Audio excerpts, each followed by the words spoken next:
Welcome to The Explainer. Today, we're diving into something really cool. It's like game engine archaeology.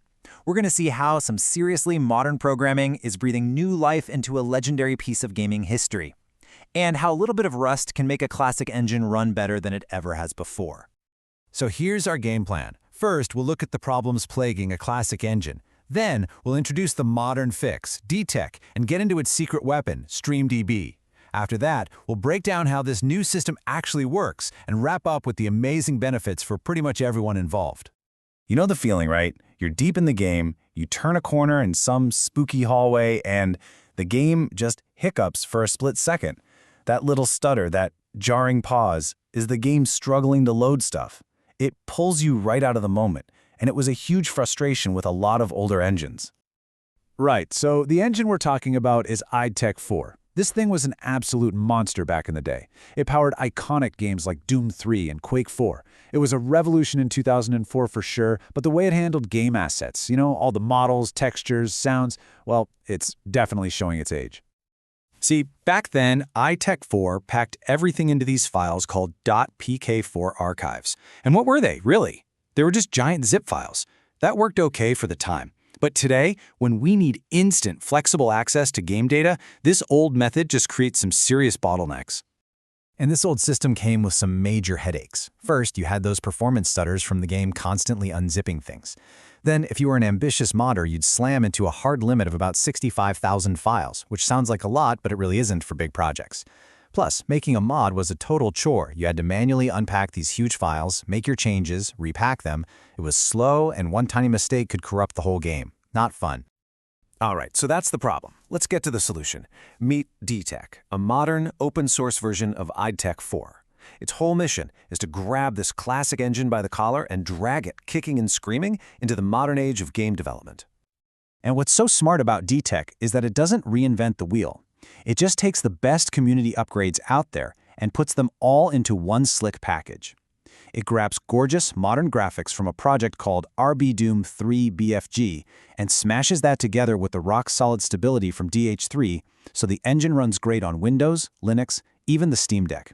And the best part? It's still fully compatible with all the original games and mods. But the real game changer here, the thing that makes DTech so special, isn't just the pretty graphics. It's a complete, fundamental change to how the engine handles its data.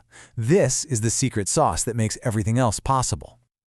So, DTech throws out those clunky old .pk4 files and replaces them with something called StreamDB. The easiest way to think about it is like a super efficient, custom-built database made just for game assets. And here's the kicker. It's built using Rust, a modern language that's famous for being incredibly safe and just ridiculously fast. So how does this new system actually run circles around the old one? Well, it's not just a simple replacement, it's a total reimagining of how you find and deliver game files. The magic is all in the data structure. I absolutely love this analogy. The old zip system was like digging through a messy suitcase trying to find one specific sock. The engine had to literally scan a list to find what it needed. StreamDB, though, uses something called a reverse try. It's a super clever structure that works kind of like the predictive text on your phone. It lets the engine find any asset almost instantly. The whole thing is just incredibly efficient. The game needs a texture for a wall, right? It asks StreamDB. The try finds its exact location in microseconds. Then the system streams that data directly into the game. No pause, no delay, and absolutely no stutter. It's just seamless. And if that wasn't cool enough, it gets even smarter. The system actually uses a hybrid try. It keeps a sort of cheat sheet of the most common file paths, things like models/ or textures/. So those super frequent requests happen at nearly zero cost.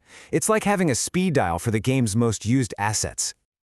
And this stat just shows how elegant the whole solution is. The engine's code for handling files was cut almost in half.